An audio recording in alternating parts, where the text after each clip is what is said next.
and welcome to the CNBC TV 18 special. I'm SHEREEN, and we're in conversation with one of the most powerful leaders in the world, the chief of the IMF, Lagarde. Ms. Lagarde, appreciate you joining us here on CNBC TV 18. Let me start by asking you about India, because the IMF is here and you have been here over the last 4 days assessing the India opportunity as well as assessing what the road ahead looks like as far as emerging markets are concerned, specifically Asia.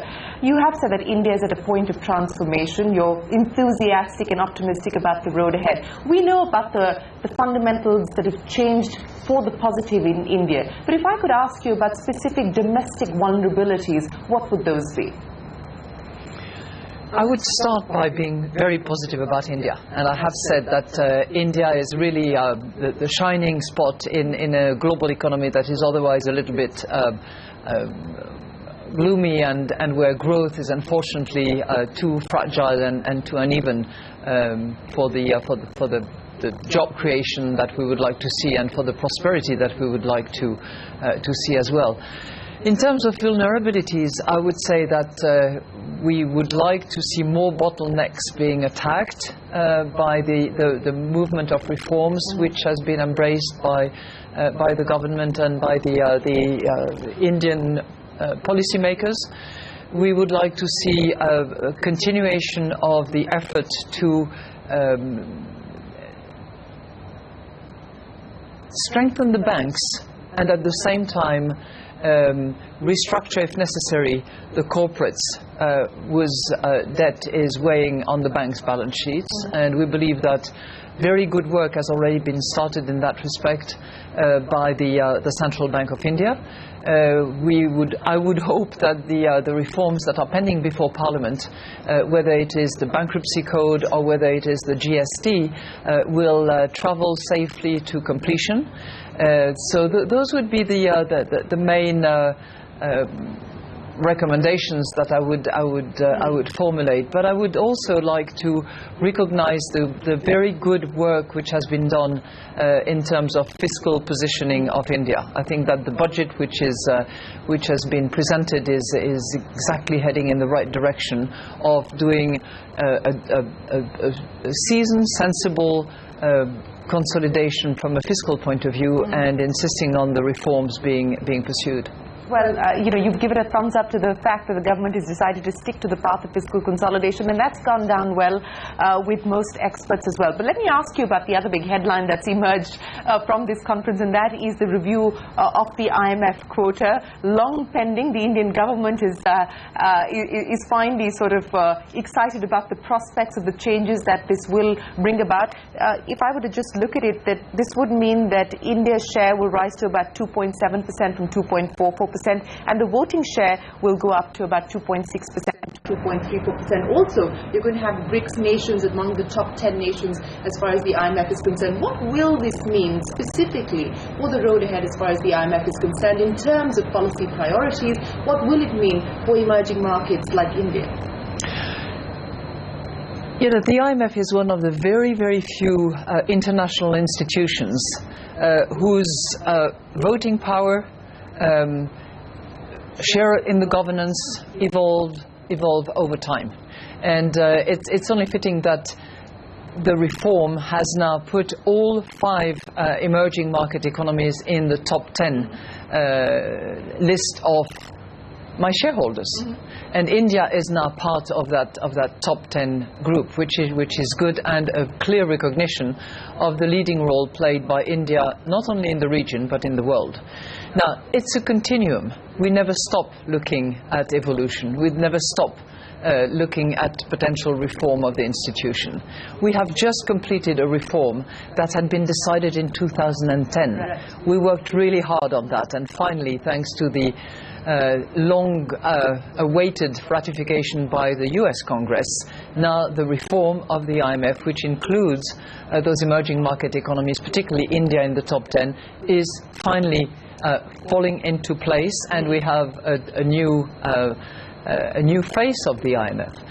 What it means in real life is that those countries have more to say.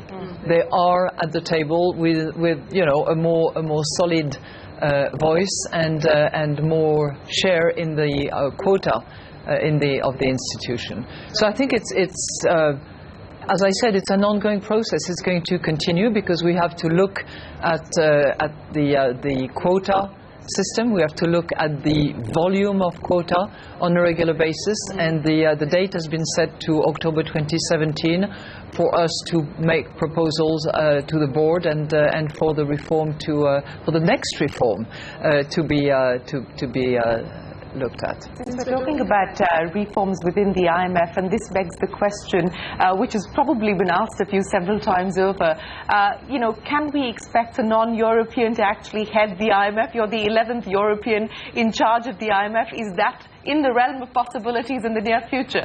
Is there anything wrong with me? No, nothing wrong with you know, I took huge comfort, actually, that all emerging market economies and all low-income countries actually supported my candidacy for a second term, and I'm very grateful for that. I'm very grateful for India's support, and I think it's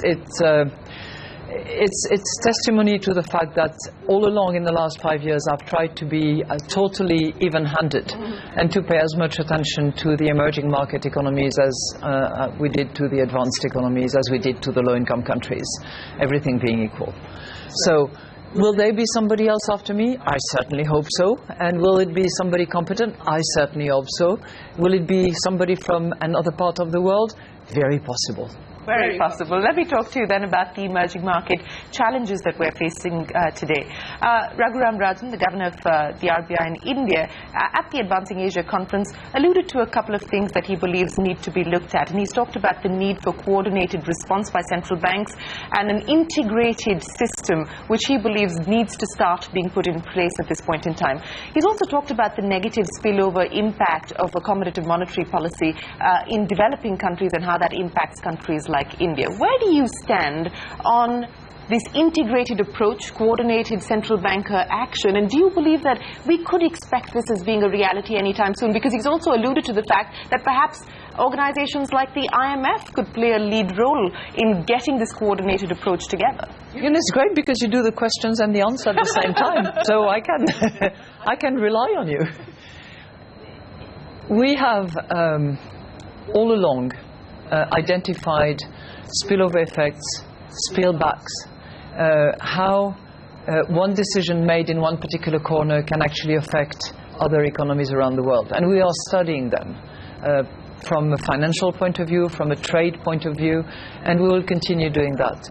So I think as a center of expertise and analytical work of those particular issues, we stand as a good, reliable and independent forum for whoever wants to actually work on better coordination. We also believe that better coordination is actually needed. The world is vastly interconnected. People trade with each other, finance each other, ignore borders in the main, and there has to be coordination in response to those interconnections. We've seen that in action. Whenever, say, the Fed, for instance, decides in a particular case to propose to increase the rate, markets move around the world. Luckily, the latest interest rate raise was well announced, well communicated, well anticipated, and I think emerging market economies were much better prepared this time than they were on the occasion of the taper tantrum, as it was called at the time.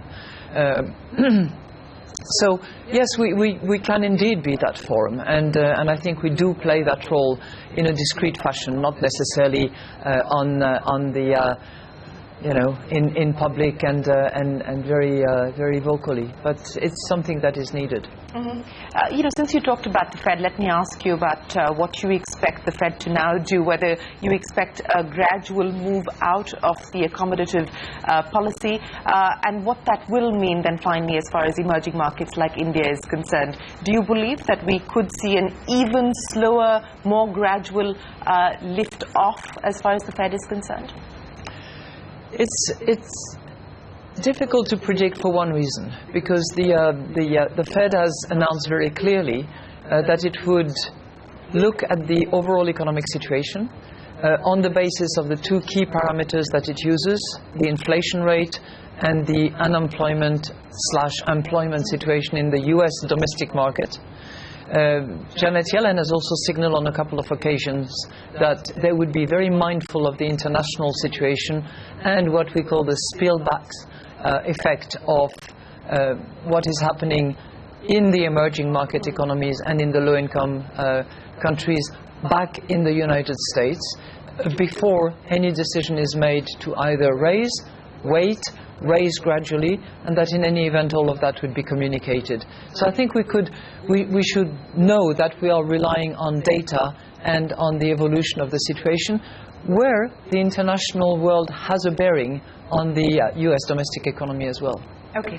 Let me then take this argument forward. And again, yesterday in his speech, the governor saying that central bankers flirt with ever more unconventional policies. It's worth asking if these policies really move the economy towards the desired objective. And this is the argument that's being debated. We've seen Mario Draghi act as part of the ECB just a couple of days ago. The IMF, in its latest outlook, has also said that developed countries need to continue with accommodative monetary policies because the inflation rate is much below the targeted central bank level. But do you believe that we're perhaps now reaching a point where these unconventional policies are not having the desired impact? We're saying very clearly that what is needed is a use of all the tools in the toolbox.